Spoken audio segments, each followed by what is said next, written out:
Doncs ara li tocaria el torn, gràcies Pau, ara li tocaria el torn a en Sergi Nus.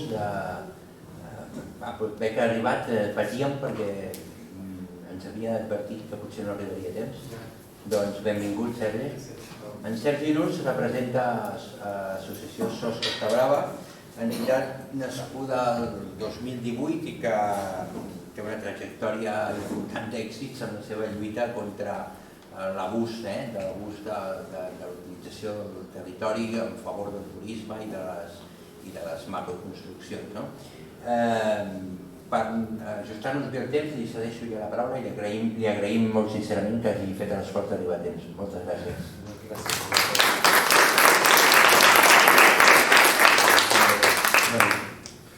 Bona tarda a tothom, moltes gràcies per convidar-nos a participar. Evidentment, com a SOS Costa Brava no som experts ni molt menys en el patrimoni històric i més amb el que es vincula específicament amb la Guerra Freda. Per això tenim historiadors i entitats com membres de SOS Costa Brava, com Salvem la Platja de Pals, que poden aportar molt més coneixement al respecte d'aquesta qüestió. Però sí que des de SOS Costa Brava hi ha un parell de reflexions que hem tingut internament respecte a la qüestió de com gestionar tot aquest patrimoni militar en desús, en abandó, en condicions d'estat ruïnós, i intentar trobar una lògica respecte a aquest element de patrimoni que hi ha al llarg de la costa. De fet, fent un petit un inventari així de memòria molt ràpid, trobem que al Cap de Creus hi ha el Pení, després més a prop de Roses tenim Punta Falconera, amb els búnkers. Evidentment a Roses hi ha, que no és vinculat ni a la Segona Guerra Mundial, ni a la Guerra Civil, ni tal, hi ha la Ciutadella de Roses. Després a l'Escala hi ha les Planasses, al massís del Montgrí hi ha la Punta Milà, després tenim la Base Loren, després tenim Radio Liberty i més avall em consta que encara n'hi ha més, perquè a més en Pau, que quan es fica en un tema ho troba tot, doncs ens comença a enviar informació de més elements patrimonials vinculants a aquesta història de la Costa Brava i la guerra, així en termes generals. I clar, nosaltres una mica la reflexió interna que fem és què hem de fer amb tot aquest patrimoni? Quina és la resposta coherent o racional amb tot aquest patrimoni que hi ha al llarg del litoral gironí i català? Ens podem imaginar que a la resta de la costa catalana hi ha encara més d'edificis o de bases militars o d'antigues estacions tecnològiques o antenes, etc., que estan en diferents punts escampats. I que en aquests moments a la Costa Brava només hi ha, si no m'equivoco, només hi ha en funcionament mínim el Pení. I ja està previst, tal com s'havia previst amb la Base Loren i tal com s'havia previst amb Radio Liberty, a partir de diferents resolucions al Senat, al Congrés, diferents acords entre administracions catalana i estatal, doncs que aquests edificis i aquests conjunts patrimonials se'ls donaria algun tipus d'ús públic. Però clar, per nosaltres la pregunta és: ho podem fer amb tot? Té sentit? Som prou rics com per convertir tots aquests equipaments en algun tipus d'equipament nou vinculat a un itinerari, vinculat a una museïtzació, vinculat a uns serveis, vinculat a un ús públic?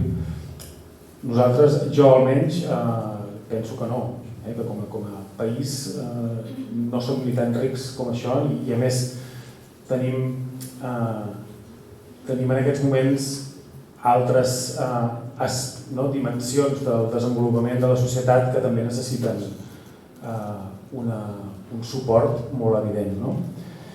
I curiosament, a més, ens trobem que molts d'aquests equipaments estan dins d'espais naturals protegits, de parcs naturals.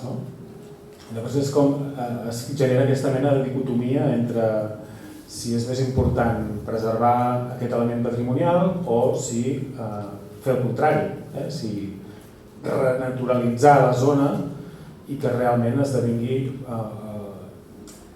un espai propi de dinàmica natural, no? I no un espai on la intervenció humana doncs, està interferint en els processos ecològics de la natura protegida. No? Però a la vegada també tenim que en les corrents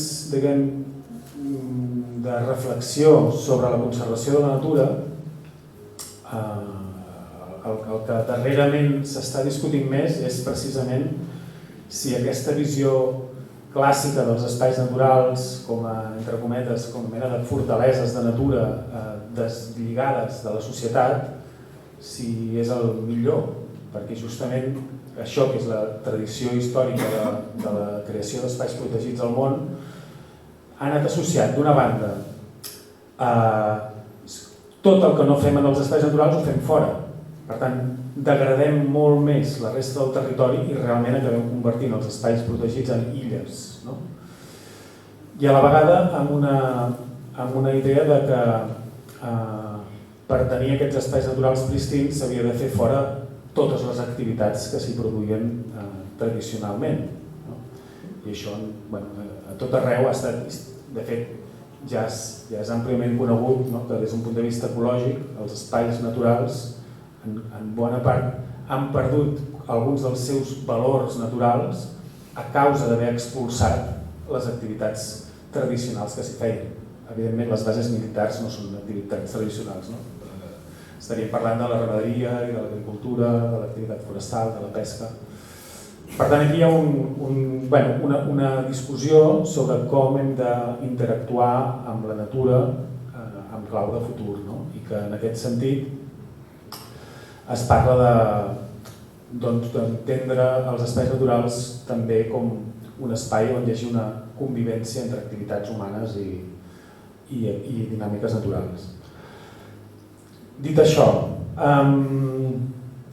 com veiem el cas particular de la base Loren, de Radio Liberty, de tots aquests espais i edificis i bases que tenim a la Costa Brava? A nosaltres ens sembla que el més raonable seria que la Generalitat fes un pla director. Tal com a SOS Costa Brava, no sé si coneixeu una mica la història del moviment, doncs la gran reivindicació que vam fer des que va néixer aquesta primera plataforma i ara federació és que la Generalitat fes un pla director per revisar els plans urbanístics municipals i eliminés tots aquells sòls urbanitzables que vulneraven legislació actual, legislació ambiental actual, paisatgística, d'usos naturals, de pendents, i ho vam aconseguir. I realment ha sigut una eina molt important per començar a canviar el rumb de la Costa Brava. En aquest cas estem parlant d'una cosa molt més tècnica o molt més concreta, que seria que la Generalitat agafi tot el que és el litoral de la costa catalana i realment elabori un inventari de tot el que hi ha. I que des d'aquest inventari, a partir d'analitzar qüestions com la proximitat o la distància respecte a zones habitades o el valor patrimonial i arquitectònic dels edificis, l'estat en què es troben en aquests moments, la titularitat, la dificultat o no de restaurar-los, l'interès real en articular algun tipus d'itinerari a escala catalana, no? Doncs que en funció de tot això es decideixi quins d'aquests edificis o quina d'aquestes bases té sentit restaurar o donar-los un nou ús o fer-hi una inversió o no. Nosaltres entenem que aquí és on els que teniu coneixements de tipus més històric i patrimonial tenim molt més a dir-hi, però també ens sembla que hem de, entre tots, assumir que tot no pot ser. Jo almenys ho penso així, perquè Roses vol que es recuperi el Pení per fer-hi no sé quin equipament del Parc Natural del Cap de Creus. La base Loren, no? que la Generalitat l'hauria pogut recuperar a un preu mòdic i ara està en mans privades, entra en un litigi que pot durar 7 o 8 anys perquè es recuperi la seva titularitat, pot tenir algun tipus de funció, però clar, molt a prop està Radio Liberty. Llavors, ho podem fer tot o hem de fer algun tipus de reflexió més global? Perquè si no, una de les raons per les quals hi ha el moviment ecologista gironí tan potent i català és perquè el que hem dit que ens hem convertit en un territori de capelletes, no? I cada ajuntament fa el seu pla urbanístic i cada ajuntament vol tenir una urbanització o dues, un polígon industrial, un camp de golf, un port esportiu. Tothom va a totes. No hi ha una visió global del territori per tal de tenir un territori ordenat en el conjunt. I cal llavors una lluita com la que hem hagut de fer des de Sos Costa Brava perquè es comenci a posar una mica d'ordre.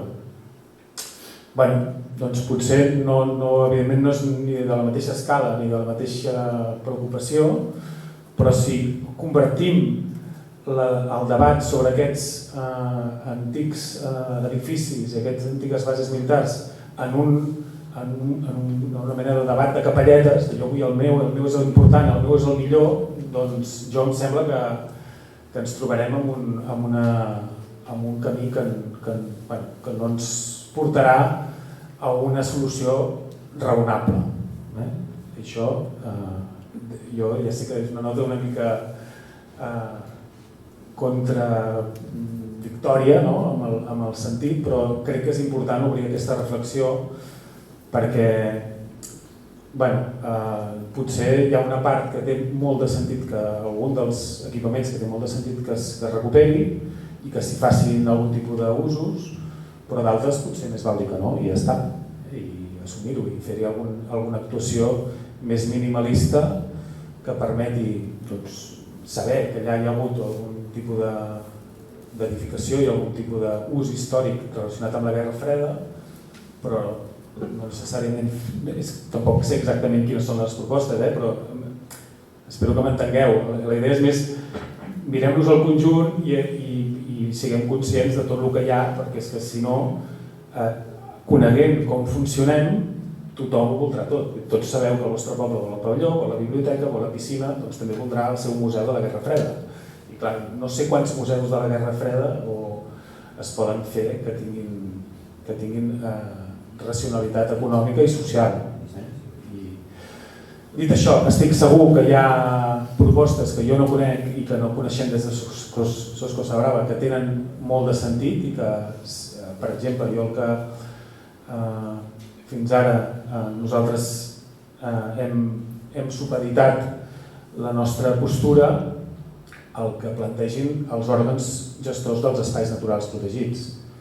Si el Parc Natural del Montgrí, les Illes Medes i el Baix Ter té en el seu pla especial d'usos i gestió, té establert que amb la base Loren i amb Radio Liberty és interessant fer-hi certes actuacions, doncs home, entenem que allà hi ha un procés de planificació que ha estat molt ben fet i que val la pena donar-li el màxim de suport. Si no és així, doncs també pensem que és important aquest debat, com aquesta jornada que heu organitzat avui, per seguir fent saber a l'administració els valors que tenen aquests equipaments o aquestes bases i buscar l'encaix que sigui el més adequat tant per la part de la conservació del patrimoni històric com per la conservació del patrimoni natural com per la gestió dels recursos. I jo crec, i torno a insistir, que la fórmula que ens sembla que seria la més idònia i que també permetria preveure i resoldre millor processos de transmissió patrimonial com el de la base Loren, a priori, seria el d'un pla director.